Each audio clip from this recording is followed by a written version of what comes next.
Hola, ¿qué tal? Ya estamos comenzando un nuevo episodio de Crónicas Científicas, este espacio en el que profundizamos en los últimos avances del conocimiento que son claves para entender el complejo mundo de hoy. Soy Macarena Rojas Ábalos, bióloga y periodista científica, y esto es Crónicas Científicas desde el estudio del Livestream. A pesar de los grandes avances científicos, la formación planetaria sigue siendo un gran misterio. Así, los astrónomos llevan décadas estudiando los discos protoplanetarios, discos de gas y de polvo que rodean a las estrellas recién formadas, para tratar así de resolver los detalles de la génesis planetaria. De hecho, en un reciente estudio se dio luces sobre eso.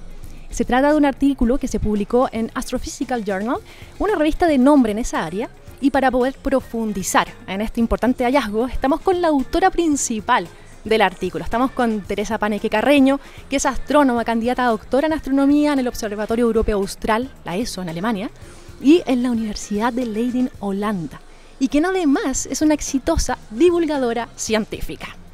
Tere, muy bienvenida. Hola, muchísimas gracias por la invitación, súper contenta de poder estar aquí hablando sobre este tema tan bonito que es la formación de planetas. Exacto. Tere, a 378 millones de años luz de la Tierra se encuentra esta estrella Elías 2-27, la que está rodeada de esta masa de polvo y gas, ¿no es cierto?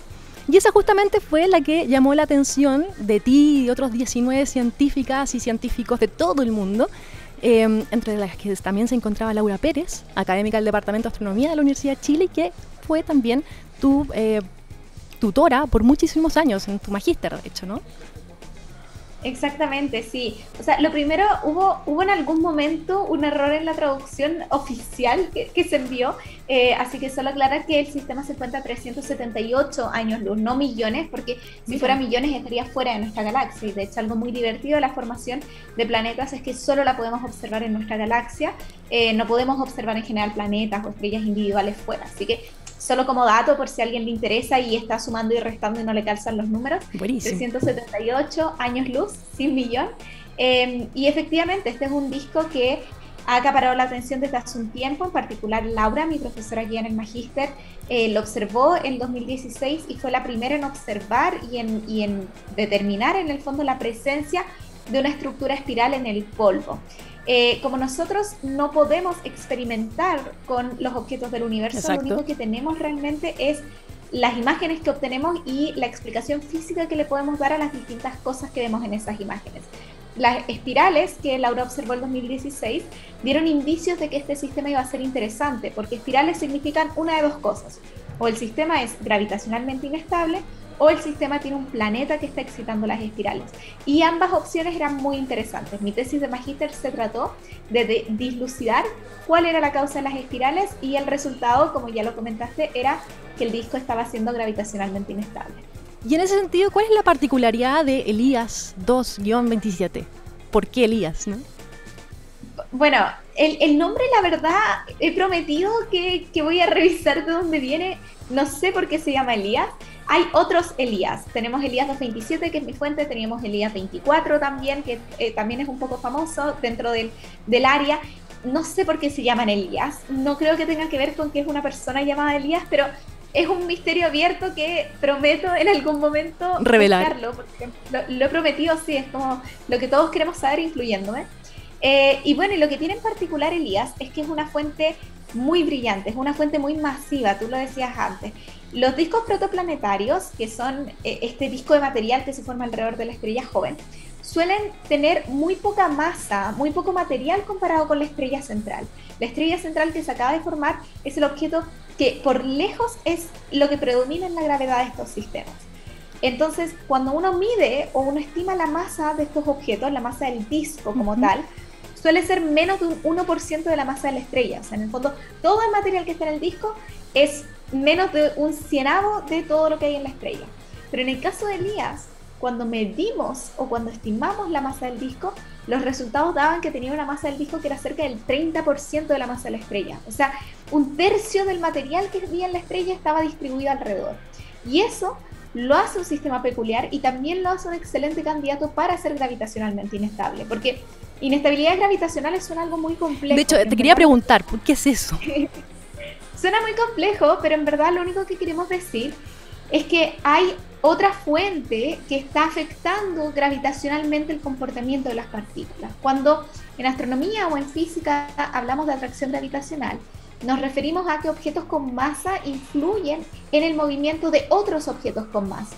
Entonces, cuando tenemos material alrededor de una estrella, el movimiento de ese material debería estar principalmente dominado por la masa de la estrella. La masa de la estrella va a generar un campo gravitacional y eso va a afectar la velocidad, por ejemplo, con la cual se mueven las partículas o la atracción que vayan a sentir las partículas para caer hacia la estrella.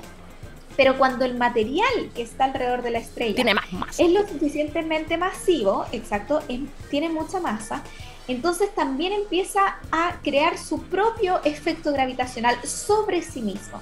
Entonces las inestabilidades gravitacionales en el contexto de formación planetaria, porque hay inestabilidades en distintos contextos, pero en el contexto de formación planetaria quiere decir que el material propio del disco es lo suficientemente cuantioso, tiene suficiente masa como para afectarse a sí mismo en su movimiento y en su dinámica. Y cuando la gente estudia esto de manera teórica, las soluciones a estas ecuaciones, que son ecuaciones bastante complejas, que yo para nada soy experta en ellas, las estudié un poquito, pero no es mi campo de expertise, pero las soluciones a estas ecuaciones derivan en estructuras espirales. Entonces, por eso, cuando vemos una estructura espiral, decimos, ¿qué puede ser? Bueno, puede ser que si el disco es lo suficientemente masivo, esté autoexcitándose a sí mismo esta estructura espiral, producto de esta inestabilidad o esta intervención que tiene el material propio del disco en el movimiento de las partículas que hay en el disco. En el inicio hablaba de la formación de planetas. Entonces, ¿cómo se puede vincular esto que me estás explicando, que es bastante inusual también, con la formación de planetas y planetas gigantes además? Sí, eso es lo más bonito de esto, que cuando las personas estudian las inestabilidades gravitacionales desde un punto de vista teórico, con el poder computacional uno puede en el fondo hacerle un fast forward y ver qué va a pasar en el futuro de estos sistemas. Y lo que vemos es que cuando se crean estas espirales afectan toda la estructura del disco. O sea, en el fondo son eventos de hecho que se excitan y que se desexcitan a medida que el disco se enfría y se calienta. El disco cuando está frío va a tender a crear estas espirales, el movimiento de estas espirales va a calentar el disco y entonces se van a deexcitar las espirales y es como un poco un ciclo continuo y un efecto periódico que llamamos. Pero lo más bonito es que estas espirales no solamente se forman y después se van, sino que dependiendo de nuevo de las temperaturas que se alcancen, en estas espirales se forman grumos, por así decirlo, y las espirales se fragmentan. Estos fragmentos, estos grumos que se forman, son uno de los mecanismos más efectivos y que nosotros pensamos que es más importante para la formación de planetas gigantes. Y tú mencionabas en un momento que ahora justo dijiste que no era un fenómeno común. En efecto, no es un fenómeno que hayamos observado comúnmente. De hecho, el LIAS 227 es el primer sistema donde pensamos que lo estamos viendo en acción. Sin embargo, sí creemos que este fenómeno debiese ser bastante común en las épocas más tempranas, que desafortunadamente no podemos ver mucho con instrumentos como ALMA, porque el proceso de formación planetaria y de todo este material va muy de la mano con el proceso de formación estelar y es todo muy caótico. Entonces en un inicio hay como una gran burbuja de material que está colapsando, está todo rodeado de polvo y gas y eso hace imposible poder observar, poder penetrar, poder ver la radiación y observar, sacarle una foto a lo que está ocurriendo cerca de la estrella. A medida que el disco se va asentando, se va disipando esta nube de material que está alrededor, que es lo que llamamos justamente nube, y podemos ver el disco y podemos ver qué es lo que está pasando con el material que está ahí más cerca del plano medio, que es donde empezamos que se forman los planetas. Pero para ese entonces pensamos que gran parte de la masa ya o caído de la estrella o quizás formado planetas. Cada vez nos damos cuenta de que estos discos cuando los observamos tienen mucha estructura, tienen anillos, tienen vórtices, tienen espirales en este caso, y pensamos que en muchos casos los responsables de estas estructuras son planetas. Entonces no estamos observando el proceso de formación planetaria, sino que estamos quizás viendo objetos donde ya se han formado planetas antes y puede ser que en las épocas más tempranas procesos como las inestabilidades gravitacionales sean muy comunes cuando hay mucho más material y de esa manera podamos explicar un poco más fácil cómo es que tenemos tantos planetas en nuestro universo. Súper interesante y nos da luces también de justamente eso, ¿no? Son estos grumos que se van formando que nos da cuenta de la formación. Y en ese sentido, ¿cuáles son las principales dificultades para poder estudiar la formación de planetas? Porque como tú nos decías, no es algo cuantitativo, no estamos haciendo un experimento acá con las cosas, es algo que observamos. Hay muchísimas dificultades, partiendo por lo que decía de que el sistema propio es muy caótico en un inicio, entonces hay mucho material que en el fondo es como si quisiéramos ver dentro de un humo denso. Imagínense, por ejemplo, una tormenta de arena y yo quisiera ver lo que está pasando al centro. No puedo porque la tormenta de arena, este material que es opaco, no me permite observar la radiación que está saliendo desde el centro. Y eso es lo que pasa en los momentos más iniciales, que está todo el material cayendo sobre la estrella y la oculta, y oculta lo que está pasando cerca de la estrella. Desafortunadamente eso es algo con lo que no podemos hacer mucho, entonces tenemos que esperar un poco a que esto se asiente y ahí vamos a poder ir observando. Y por otra parte, también siempre tenemos el problema de la resolución. O sea, hoy en día instrumentos como ALMA nos permiten tener una resolución maravillosa y uno puede llegar a tener unas 5 unidades astronómicas de resolución. Eso quiere decir que yo puedo ver lo que está pasando dentro de 5 unidades astronómicas. Pero ¿qué quiere decir eso? Astronómicas? Claro, ¿qué es eso? 5 unidades astronómicas corresponde a 5 veces la distancia del Sol a la Tierra. O sea, si yo observara nuestro sistema solar con esa resolución, no vería la Tierra. La Tierra es muy pequeña, está muy cerca del Sol.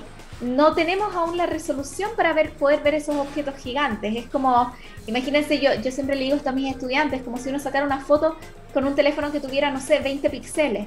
O sea, mientras más píxeles tengamos, mejor vamos a ver la imagen porque vamos a poder ver más detalle.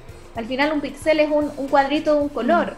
Entonces, si tengo muchos cuadritos muy pequeños, voy a poder ver todos los detalles, pero si tengo cuadros grandes, no veo detalles, porque voy a ver en el fondo algo que va a ser un poco un promedio de lo que está pasando. Claro. Y eso es lo que nos ocurre. ALMA ha permitido, en los últimos, ALMA lleva funcionando cerca de 6-7 años con observaciones científicas, menos de 10 años de todas maneras, y gracias a esas observaciones por primera vez pudimos ver que había estructura en estos discos. Antes de ALMA, o sea, estoy hablando hace 10 años atrás, nosotros pensábamos que estos discos eran como panqueques. Pensábamos que probablemente había estructura, pero no la podíamos caracterizar. ALMA viene a revolucionar el campo porque nos ofrece píxeles más pequeños, por así decirlo. Nos permite ver que en verdad estos lugares que pensábamos que eran de formación planetaria quizás sean de un poco crecimiento planetario, porque están llenos de estructuras, hay muchas cosas que están pasando. Si no estuviera pasando nada, todo el material debiese ser como un panqueque, porque este material que se asienta en un disco es el material que queda del proceso de formación estelar, es el material que no alcanza a caer, a colapsar directamente en la estrella, y debería simplemente asentarse como un disco e ir cayendo hacia la estrella, pero no cae hacia la estrella, se mantiene ahí, se reorganiza en anillos, en vórtices, en espirales. Hay procesos que afectan cómo se comporta el polvo. Y sabemos que eventualmente van a evolucionar a ser planetas, porque cuando miramos en nuestra galaxia, hemos encontrado más de 4.400 planetas actualmente y pensamos que en torno a todas las estrellas hay planetas. ¿De dónde sale el material para formar esos planetas? De los discos protoplanetarios. ¿Cómo se forman los planetas? No lo entendemos muy bien, hay muchas preguntas, hay como, uno puede como chamullar, a mí me gusta decir eso, uno puede chamullar la formación en buen chileno.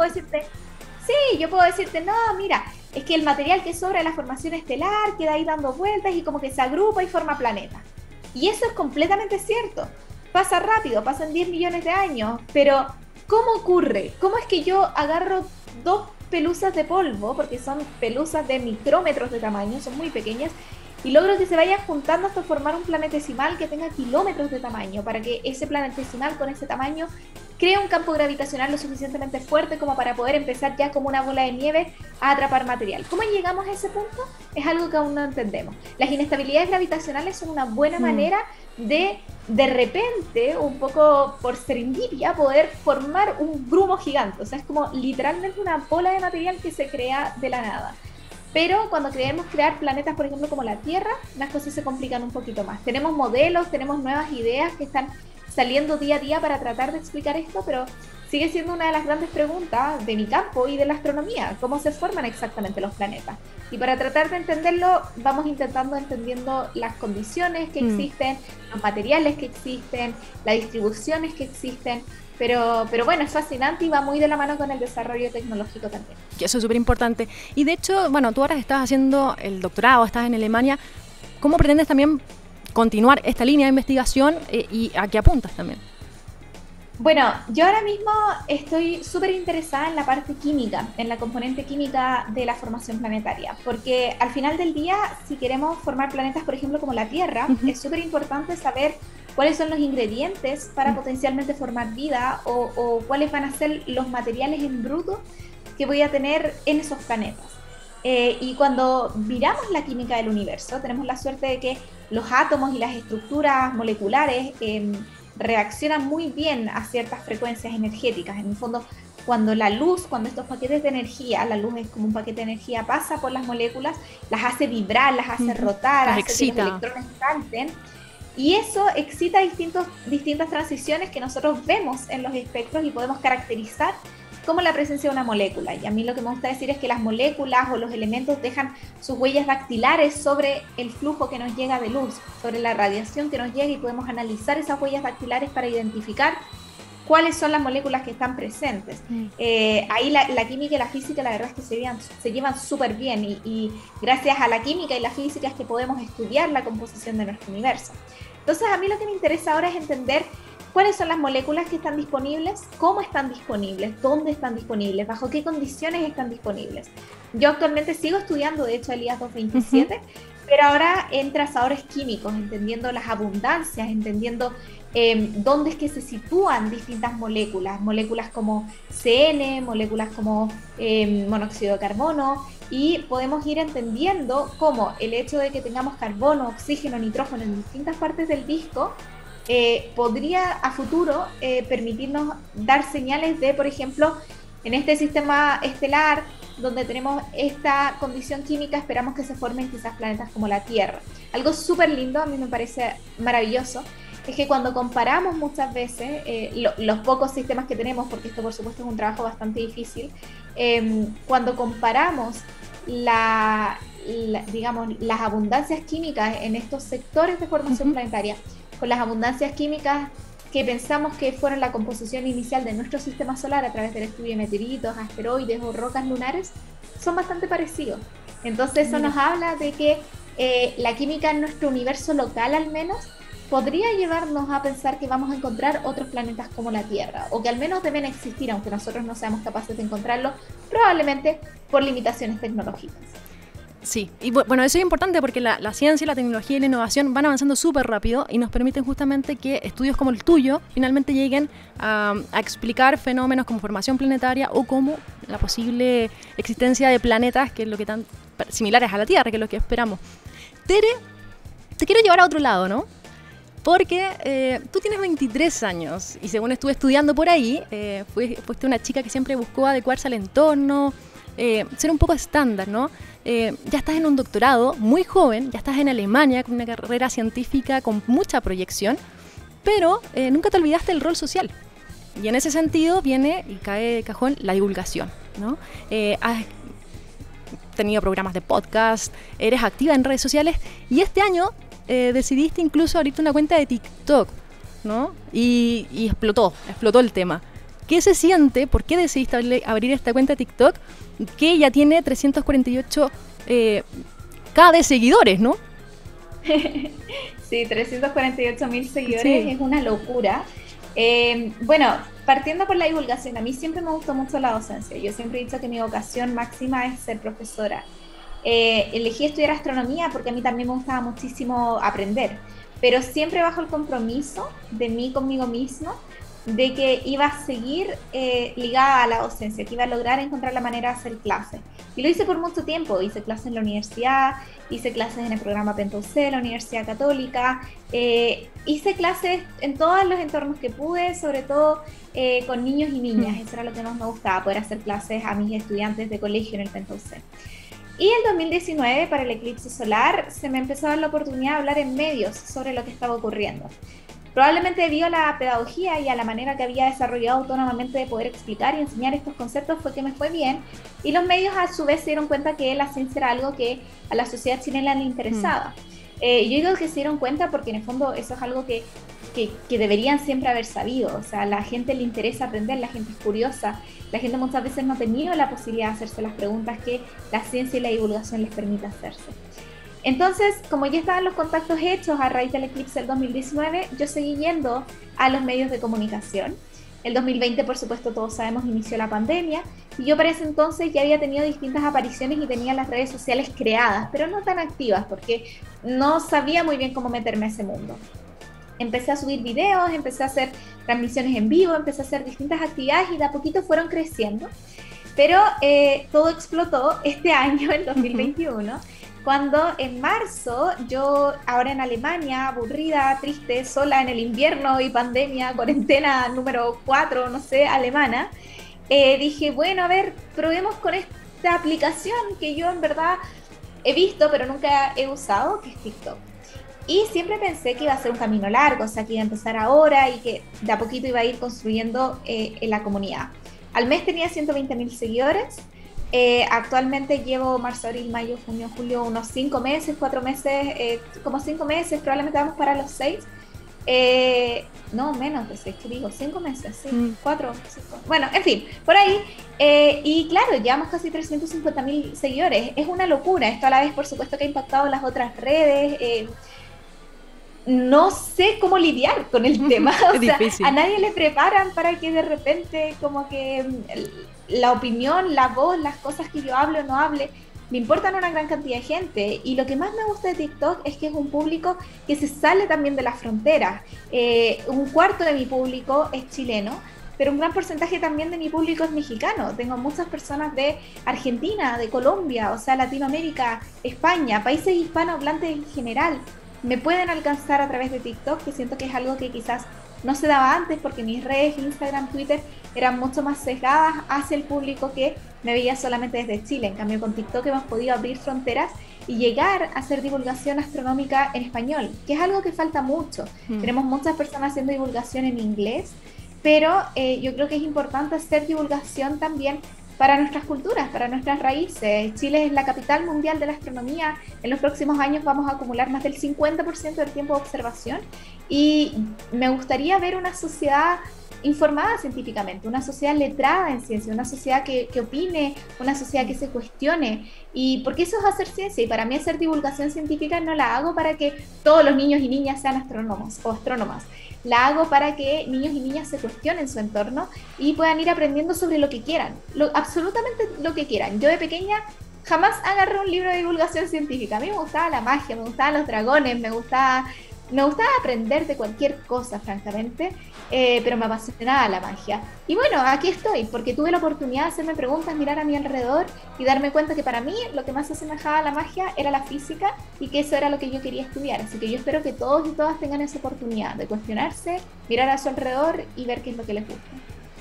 Sí, y es fundamental lo que haces, porque en el fondo enseñas a través de una red social que es ampliamente usada en el público juvenil. Y tengo acá otra cosa, ¿no? Tú hablabas de libros. Acá tengo El universo según Carlota, que es tu primer libro de divulgación científica. Es la historia de una niña común y corriente, ¿no? Que se le apasiona el arte, pero también le encanta la ciencia. Y se ve obligada también... que le carga la ciencia, de hecho. Eso es lo curioso. Eso es lo curioso, de hecho. Y se ve obligada a participar de ferias científicas. ¿Quién es Carlota? ¿Eres tú? No, Carlota no soy yo. Esto también otra cosa que se perdió en traducción. A la gente le encanta modificar mis relatos. Igual que no eran 378 millones, hay mucha gente que ha insistido con que Carlota soy yo. No, Carlota es un personaje completamente inventado. Le robé el nombre a mi papá, Cuéntanos que además eso. es que me representa, sí. Mi papá cuando yo era pequeña inventaba este mundo fantástico, me gustaba mucho leer, me gustaban mucho las historias, entonces inventaba este mundo fantástico con un personaje que era Carlota, que también tenía a su acompañante que era un lagarto, por alguna razón, no sé, era un mundo muy extraño. Y yo la verdad... No le saqué la personalidad tampoco a ese personaje Carlota Jiménez, pero sí le saqué el nombre, también como un guiño a mi familia, que para mí ha sido fundamental en todo esto. Y siento que Carlota de alguna manera siempre ha sido como mi personaje regalón en la vida, ¿no? Pero no, Carlota tiene una personalidad completamente inventada. Y al final del día es una chica que yo creo que igual que muchos jóvenes, muchos niños y niñas, piensa que la ciencia, o tiene este sesgo desafortunado de que la ciencia es solamente para algunos o algunas, es para cierto tipo de personalidad. En su caso, por obligación, tiene que involucrarse en el camino científico y se empieza a dar cuenta de que la ciencia es hacerse preguntas. Este no es un libro para personas que aman la ciencia con todo su corazón, o sea, más bien lo es, pero también es un libro para personas que les gusta leer simplemente. Es una historia, es un libro que yo habría leído, es un libro que habla sobre Carlota y sus amigas y su colegio y los desafíos que tiene que ir superando, las preguntas que se va haciendo, parte de una pregunta y termina en 40 preguntas más que tiene que ir aprendiendo a lo largo del camino. Tiene peleas, se arregla, tiene conflictos con su familia, con su profesora. Es una historia de una niña y sus aventuras con su curso, con sus amigas, con la gente que las rodea. Y de paso van a ir aprendiendo astronomía.